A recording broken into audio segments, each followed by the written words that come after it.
is going to be absolutely useless thanks to that subjugate coming in once we hit like 20 minutes. So I see an angle where teamfights fall apart without that front line, but I do give the edge to SBTC. Just one word clock, SBTC or GE? SBTC. Okay, SBTC seems to be the favorites here coming into Game 3, and of course they won against GAM, so would be logical. But maybe GE can upset, and to bring us all the action, it's once again Kerrig's and Rebel. And what two team comps we have, Rebel. This is primed to be a very, very fun game. We've got the Lucian Nami, we've got the Yone Akali. We have damage coming out of every orifice. And I'm excited. Yeah, it's an exciting set of compositions. I know we complained a little bit about the range disparity that still kind of plagues the side of SE, but at least they have a bunch of mobility in this game to try to capitalize on their lack of range, which is still better than what they had in the last two games combined. But the excitement that you get from the potential dive of like Coded and Blazes inside of a game like this is also something to pay a lot of attention to in how you use a lot of your mobility on the side of SE. Because again, if they're dumping it immediately to try to get onto Slater and it gets canceled out by BOB, then Blazes cleans that up. Coded cleans that up. You have to be a lot more careful and planning with how you're actually using a lot of these mobility spells to work with on the side of SE. Because otherwise, I mean, you're just going to get trounced on the counter engage coming through from those two champions. For sure. I also like that we have like this lane, because like Senna Tom Kench has been a combo for a really long time, and then Lucian Nami kind of came out, so it was like, oh, my wife replaced me with a fish. Oh, I can do this. Happened in Breath of the Wild too, right? Yeah. Actually just playing Breath of the Wild bottom lanes here between these two teams, which is kind of insane. I'm also upset because I feel like VCS is the one league where our supports, they won't probably play anything else, but when we get to teams like maybe Saigon Buffalo, they might play something with the Senna that's a lot more active than like the Tom Kench. And in a game like this, again, I think there are a lot of options to try to remove. TK is pretty much just useful here to make sure that, again, if Dia1's able to tag a charm, if you find a bubble from Paulette, you're able to get out of dodge in that particular way. But there's so many other champion choices that could have been so mean in a situation like this. Imagine a Mundo here. How do they kill a Mundo right here if they actually draft it and it's able to get out of the laning phase with relative respect? It's true. You sort of wait for Taki. He'll have some stuff in the back pocket. I'm sure. I hope so. Get the Camille center going easy. Good times. But yeah, so the center time Kench is fairly normal as Edpa. What do you think about him just continuing to go back to the Gnar? Oh, hello. He's actually in a bit of trouble. Gets ignited. No flash for Coded, so I think he should just be able to reset, use the teleport. A good start for Coded. Yeah, I mean, if Edber's read right now, or if it's specifically the side of SE's read, is that this champion is incredibly powerful, which obviously in Edber's hands it is, and people are just going to keep giving it to him. There's no reason not to keep giving it to him, right? It worked out in the last game, worked out in the game before. What's up? I just want to point out the fact that DNK moved down to pressure bot. He wasn't really looking for the game, but he was clearing a ward, and Yijin used the time to clear the ward, just yoink the crab, and now he gets a free double scuttle. Blazes has to burn the flash to get away from that charm. But now Yijin is in a very strong position on this Trundle, level 4 to level 3. Yeah, and not to mention, he's going to get a faster back timer here as well. He's here to cover Blazes to make sure there's no gank to come through. Dia1's actually low enough and has low enough mana that Blazes could contest this wave, potentially clear it, as long as DNK doesn't cause him any fits right now, which is nice to think of. He's down the flash, though, so you do have to be a little bit careful about that. And yeah, you asked why Emperor... flashing forward, needs one more, needs a little bit more damage. Oh my word, it comes close, but the Emperor strikes again, and he gets another solo kill. I think that's 13 now. Blaze is in trouble, unbinds the stole, but DNK will take him down regardless. But oh boy, Emperor! Yeah, it's Emperor who just continues to bully people on this ranged champion top lane. And again, you'd think eventually people would start banning the Norway. Might have to be something. Oh no, Tongue Kench knock up lands. Somebody has to flash away but gets stunned up by the Tongue. Slater picking up a kill. This is a disaster. Your Lucian Nami lane is not meant to be dying to the Tom Kench setup. Not in the slightest. This is a complaint a lot of people have about this lane specifically, is that it punishes so heavily, but if you're not able to actually make the punishment happen, the lane ends up going way too quiet, ends up not really having that bit of an effect. and that was Senna picking up that kill. So that's so much gold you're going to be getting. This was the play earlier. It looks like it was a big problem. Coded, again, these E's are really killing him. A couple of times during the course of this series alone have really been his death sentence, and not hitting that E, tagging that shuriken flip to be able to get that last little bit of damage you need to find the solo kill. And again, this was because Yijin left. I think Blazes didn't have the wave in the right position. I don't know if it's Yijin's fault necessarily, but the communication needed to be there between these two, because Blazes needed to either hard push this so he could find it back in the timer that Dia1 would need to catch it with no mana, or you just have to bail immediately and hope that the wave isn't going to get shoved enough, or that DNK has to come up and spend more of his own jungle time in order to actually fix that wave for Dia1 and make sure to punish Blazes in some way. And either way, that's resource that needs burnt. But again, that's either not communicated to Blazes by Yijin, or maybe the expectation was that Yijin was going to beeline right back, and it just didn't happen. Yeah, so, I mean, sudden flurry of action does lead SE to about a 700 gold lead, maybe closer to 800. Blazers, once again, zoned off the wave. Paulette on the roam, obviously, is spotted out, but doesn't matter if you know he's there. He still can't step up to farm the wave, so this Yone is not having the greatest time. What do you think of this Yone pick in general? It seems very bold. It's, to my understanding, it's actually really powerful, and it's a good top lane flex. So if you have somebody that's willing to flex a top lane, it's actually not too bad of an option. We have to come back to it, because this time the E's are landing, and Enfa's in so much trouble. DNK is here, wants to try and trade it back, but the lightning doesn't land, and Coda gets away towards his tower. So that's just going to be a kill, and mid lane, Blazes died.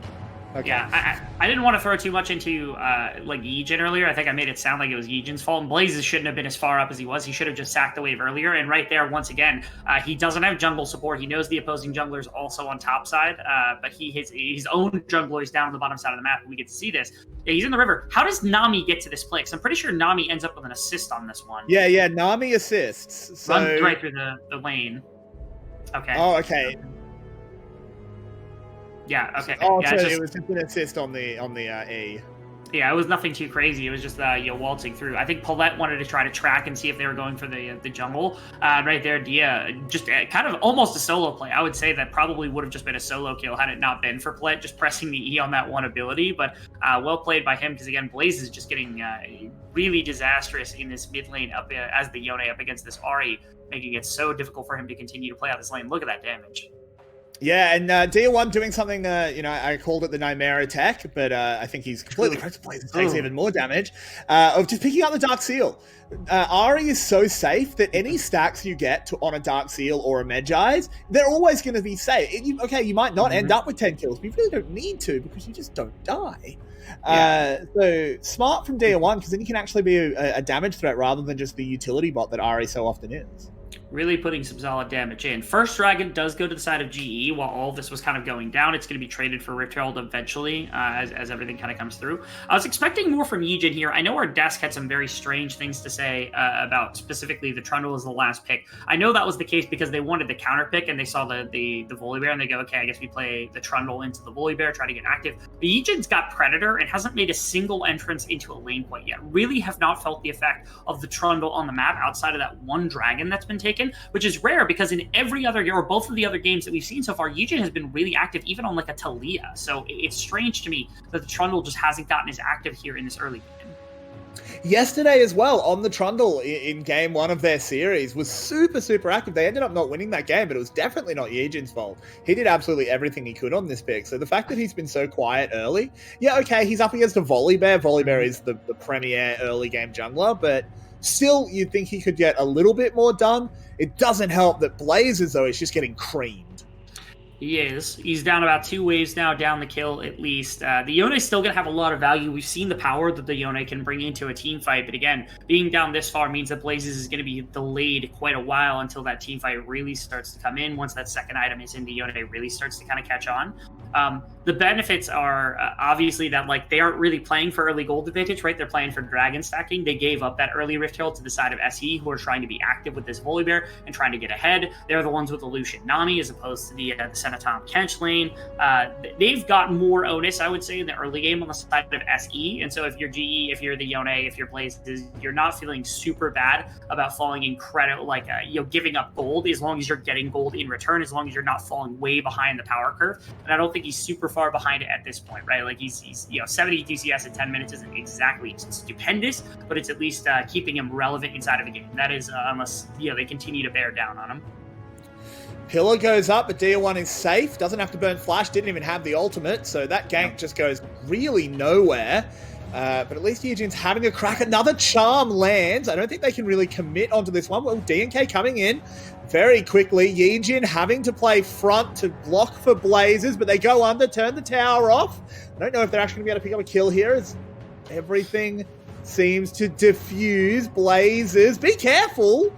Ooh, takes a bit of damage, but does manage to get back to the soul, of course. Paulette zoning them off, and this is just going to be tower plates going over to SC. Yeah, extremely well played right there. TP comes in just to make sure that they can't take all that much, but there's no flank around, so there's no way to actually get coded into this line of champions. Really unfortunate. And again, if Blazes has ultimate right there, I feel like they kill DNK almost certainly. But again, without that one tool, you burn both summoner spells, you burn everything on the Yone, and still aren't able to actually get out of the laning phase at all. And this is all to the dismay of Celebrity, who's kind of taken the backseat in a game like this, despite being in the Lucian and the Lucian-Nami combination. But they don't care. If the rest of their mapper is winning as hard as it is, they drop a Rift Herald, end up collapsing on a 2,000, 2,500 gold lead at some point. They're going to be more than comfortable continuing to kind of index into a lot more early game aggression against this GE squad. I still do think you have to be scared of this this center. We haven't talked about it a huge amount after the very early game because there has been so much action towards the top side of the map. But this is still a center that has been able to farm mostly, I say farm, has been able to exist near farm, mostly unmolested. You can see the Tom Kench is even on CS with the Lucian. Yeah. Not normally how that one's meant to happen. DNK moves into the mid lane. There's an army wave as well. Blazers does manage to play that fairly well until he gets bubbled and has to ult out of there, but does stay alive. It feels so much like this Yone ultimate is just a defensive summoner at this point, just using it on cooldown to get away from any kind of aggression. They even come into the mid lane with a bit of a cover, trying to help against this potential Rift Herald push to grab a couple of plates. Double Bubble is going to guarantee that the charge is going to come through. Really, really well done to make sure that Paulette couldn't try to deny it in some way, if there even is a way to do so, as it's guaranteed the gold to come through. They're going to push into the jungle. They're comfortable with where they're at right now. Court flashes away, so the charm doesn't land. A good center binding will hold them up as well. But with no Yone ult, what can Blazers actually do here? He feels quite useless. Beob comes in, forces a flash out of Paulette to not get knocked up. DNK on the run. Blazers will have to clap back to his soul very soon. Calls down the lightning to slow Beob, but he does get the eat. Now Celebrity has to get something done, but he just can't. That's just going to be a kill onto the volley bear. Goes over to Yejin, and GE fire back.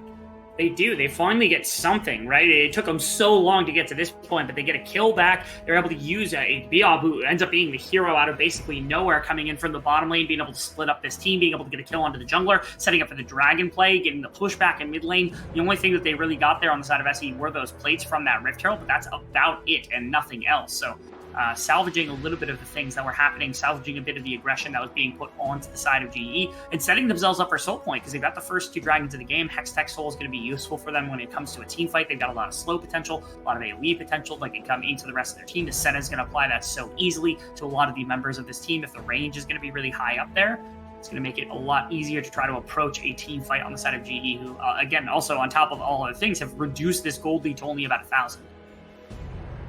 Yeah, and that makes me start really worrying about what they're going to do with this center, as Blazers takes a lot of damage, but does have that free escape of the Soul Unbound. He's okay, but the center gets scarier and scarier. Now Beob is in trouble, but they're going to try and chase onto Slater. Doesn't actually have the W. There's the Nami knock up as well. Tom Kench is getting over there. Does he have the Devourer? No, he does not. So Slater will be fed to the wolves. Unfortunate stuff there. Really incredible. DNK able to make that gap close happen right there with the flash, with everything else kind of coming through. And it's going to open up bottom tower that they could probably take it. I mean, it's past the turret plating range, so they aren't going to get that bonus gold from coming through. But it does mean that I think that Celebrity is going to be a part of the first tower, which does help salvage the Lucian a little bit in the earlier phase. That is if Yejin doesn't get here fast enough and deny them from getting away. The Pillar's deck is going to be a little bit too far out. Yeah, now we have more damage coming in. The center ultimate will make sure Beob is tanky enough to survive, but still a good fire back here. A bit of a turn of the pace from SE, because it did feel like GE was starting to turn things. they're not done yet. They're just going to get the tower. It just happens one wave later than they would have wanted it to. And it means that Celebrity is going to get dug out of the hole a little bit. This is where, they found a couple of members too coming in right here. This was crazy from DMK. I was expecting him almost to like flash and then try to ult to get on top of Slater. It looked like the flash was down actually. So that was something that I attributed as being a mistake, but instead DMK actually able to get on top of him, end up finding that kill, end up finding the tower as they're able to get even more gold. Again, SE kind of pressing the gas a little bit necessarily, I think. It's nice for their composition to be able to take advantage of the Volibear while the Volibear is strong. Very true. As we do now have SC picking up the second Rift Herald. This is not contested. Yijin is in the area, but absolutely no real access there. Nor is it really worth a huge amount. No. But SE are still fairly happy with the current pace of play as we do see items going to be coming in. Okay, so I want to get your opinion on this. Mm-hmm. This is not the Sunfire Cape Yone. I was talking to Quincy last night when we were casting a few Yone games. He thought it was just the superior build. But it still might be, though. It still might be, though, right? Because that's Blade of the Rune King itemization. So if you go Blade of the Rune King with Sunfire, you could still go for it. And once you get onto second item, I think that you make the mention of the right play. Slater dead. Right play. Yeah, he's just dead. What do you need to do there? Yeah, just caught out, taken down. And no, you are completely correct. For some reason, I forgot. It's fine, no worries. How you build Bork. Oh, this is tremendous, though. Okay, that is a painful. So clever. So good. And that means that they're going to pull 2 mid towers. I mean, like, we may not even get onto correct Yone itemization by the time we get into a point where this game is just lost from the side of SE. It feels like GE just haven't really been able to contest against this early game. The whole point of that Trundle was to try to put on some pressure, but Yijin just hasn't been able to match DNK almost a single time over the course of this game. And now it's led to nearly a 5,000 gold, 4,500 gold lead here for the side of SE early on into the game is a bit of a death sentence. At least they are getting some gold back to the Yone because Blazes pulls a tower, but that's about all we can say in this situation. And so this is perhaps going to be a bit controversial. One of the things that they've mismanaged here is they're down all this gold, but the thing is they have 2 dragons, which means they never get objective bounties. Yes, which is problematic. That they need objective bounties. I hate the system, but it's in the game. You've got to play around it. That's true. It is. Now, the other benefit of this is, of course, it buys them 10 more minutes that they don't have to play the game, right? Like, they can just sit there, collect waves to the best of their abilities. And as long as they don't take any more crippling damage to their base, like if they don't lose an inhibitor or anything like that and they're not stuck, it means that they can at least contest for Barons, make sure they have to stay honest when it comes to the positioning on the side of SE, and GE can remain in the game for a short time. And that's also assuming that they don't get a 3rd dragon randomly and being able to begin to threaten like a steal for a soul point or something along those lines, which is still within the cards at 4,000 gold. Not a great one, but again, at minimum it buys them 10 minutes, adding the exchange, of course, like you said, of that really, really massive difference of not being able to collect any of that bounty gold. So Coded has just taken his back. He has teleport. We've got 10 seconds on the dragon. The one person who's not here is Celebrity. I think if GE just immediately hit the Baron when it spawns, not the Baron, rather the dragon, they might be able to burst it before SE is really able to come out the team. I think the Hex Gates have changed it. No, the Hex Gates have meant that Lucian will get there in time. Now they have to worry about their flanks. DR1 very deep, as is Enver. They catch on to Coded, who goes into the smoke, so he's okay for now. But we have a team fight set up. Okay, interesting. So many different angles with these Hextech gates that are kind of set up right now. And also, there is no ultimate on Dia. They're going to try and collapse onto DNK. I like this decision. Throw out the Yone ult, force him to step back. He uses his own ultimate to try and make up distance. But the pillar is there. But Yijin just doesn't have the damage. He is playing this Trundle. Dragon still chilling in the pit. Biob taking a lot of damage. That's a good Gnar ultimate. Senna ult as well to buy more tankiness. And Swallow will get Coded to safety. Was it Akali? Of course, not an arm, my mistake. As Enpa just stands on the front line, is about to go back to Mini. Ultimates have been used. No ultimates available for either team. Blazers, be careful. Snaps back to the Soul. Teleport coming in. A good reset for Coated. He comes in with full health, has a bit of move speed as well. GE still looking for this one. Another pillar gets thrown out. Biob moving forward, needs to be careful. He's not actually on full health. Blazers, care. I'm looking for ultimates that are coming back up. Ares is close, but that's about it. Emperor is going to have another round of Mega Gnar and will have the Gnar. So this fight, ding, ding, ding, it's round 2, baby. Oh my goodness, we might actually get double ultimate from all the members. Blazers has been completely caught out. DR1 forces a flash out of B-Ob as well. This has to be GE evacuating the area. They have just lost the positioning, lost the priority. Enper now could get caught by the knockup from B-Ob, and Slater might actually be able to get something done. Charm lands onto the fish, but it's only going to be... Oh no, Tanketch will actually go down. And Enper's just far too tanky. He's not taking any damage from Slater, and Slater now can get soloed out. Coda jumps into the side, has to buy space for Slater as more and more members of GE are falling away. They fire back with one, but no, the second half of the perfect execution never gets used. Down goes the center, and it's finally an ace for SE. It took so long to get to that case, and it felt like GE, they were in such a decent dance. They ended up losing their mid inhibitor off the back of minions being able to get in. They're going to give up the dragon, which it feels like they should have given up earlier. Once all the tools were used on both sides, they could either try to fish with Pillar, and they could fish with Tom Kench, or they could just walk out. And I feel like at some point you should have just walked out. Like, all you're losing, you're really not losing anything. You have more than enough time. They walk away with it anyway, and you've already bought yourself time with the two dragons. And I know this is coming from a point where we just watched them lose 4 members, but if they bail at the beginning of that and they're able to kind of push out mid lane again, they can continue to contest. But that is a little bit more. It's not quite a kill shot, right? Like, the mid lane inhibitor going down isn't necessarily even a good thing for the side of SE, but at minimum, it's going to make it easier for them to try to push into Baron Pit, which could be the kill shot that leads to later. So little's trickled out, and I don't even know where we're starting in this fight. This is like where they're fishing back and forth with TK and with the pillars and everything else back and forth between the two teams. And this is where the resets of ultimates come through. Enper's about to get his second Gnar bar of the fight, third Gnar bar of the fight. Dia1's about to have the ultimate to be able to work with in the charm. And especially because you see this cross pattern from Coded trying to get into the back line. It's just immediate. All the positioning collapses in the top right here. And that means that SE knows that they can go in. I also want to point out, Slater almost carried this fight, but he does not have the items yet. If he's on 2-3 items as Senna, he might actually full carry this fight for the team. He just isn't strong enough yet. No, he is not. And as this replay continues to go, it is, of course, so long. We have a bit of posturing in the mid lane that we can see in the picture-in-picture as this last little bit of the fight does get replayed. Looks like Baron is the dance at the moment. No one's gone down in this picture-in-picture. All 10 ultimates are available as well. But currently, it's GE with most of the control over the river.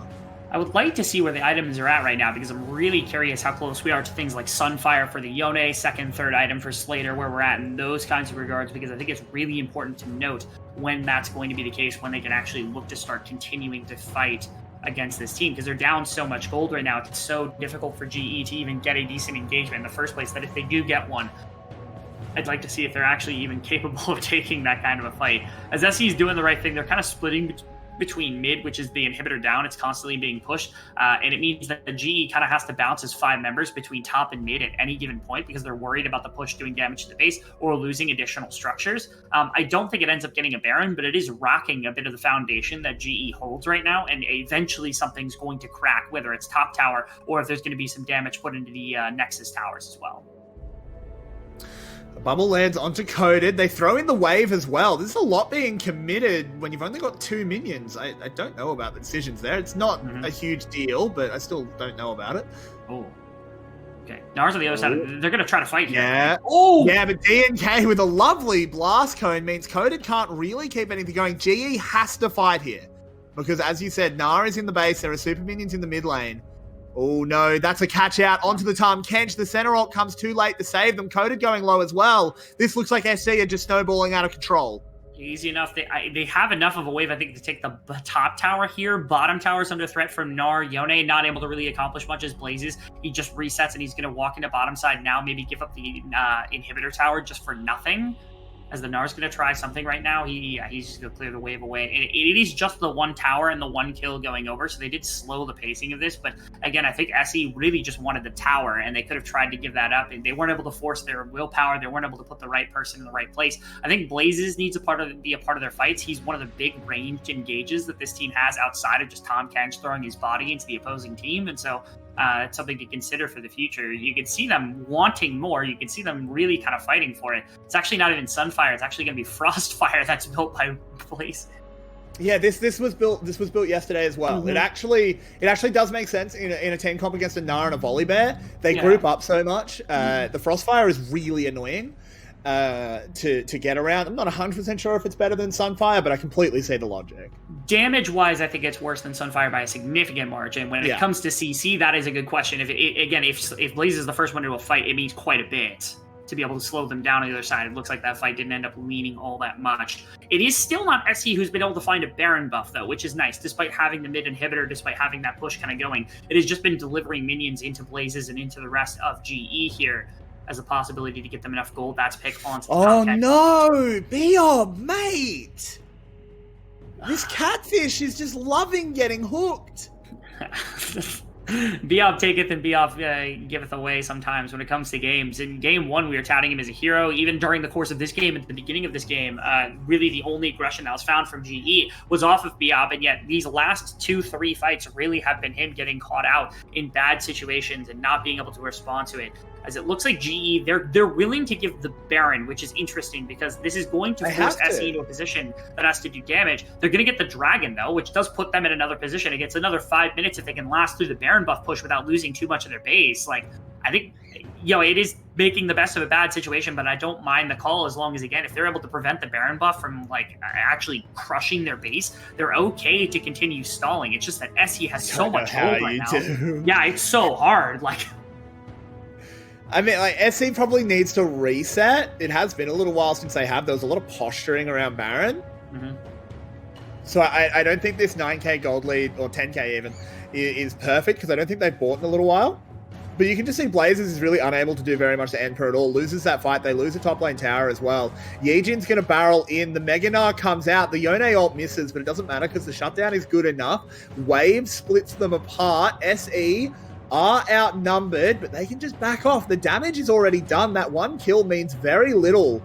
Coded Biob through the gate. I feel like GE has to try and get at least 1 or 2 more kills before SE can go back and shot. Biob very far forward, manages to dodge the charm. In goes Blazers, doesn't have the ultimate. There's a lot of damage being done. Biob lands a knock-up as well. Shut down onto the volley man, but it's answered back by a kill onto the Kench. That's okay. It's just a support time Kench. Slater is here, trying to get some more damage done. Tags the slow onto Paulette. Pretty massive as this center is now moving forward. Slater, this is your time to shine, mate.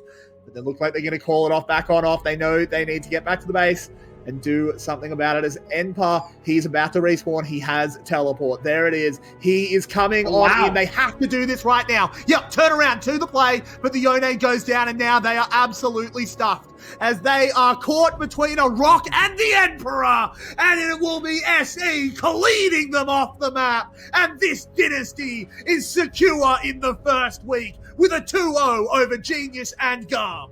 It was like Genius somehow made this absurdly stressful for SBTC to be able to walk into a game like this. But the fact that they come out resiliently after such a good game plan in game number 1, again, we always talk about potentially DNK being prone to tilt. He didn't seem like it. He leveled up over the course of the series, did even better. Trust in his teammates, being able to make sure that the entirety of his map is going well. Players playing out of their minds. Dia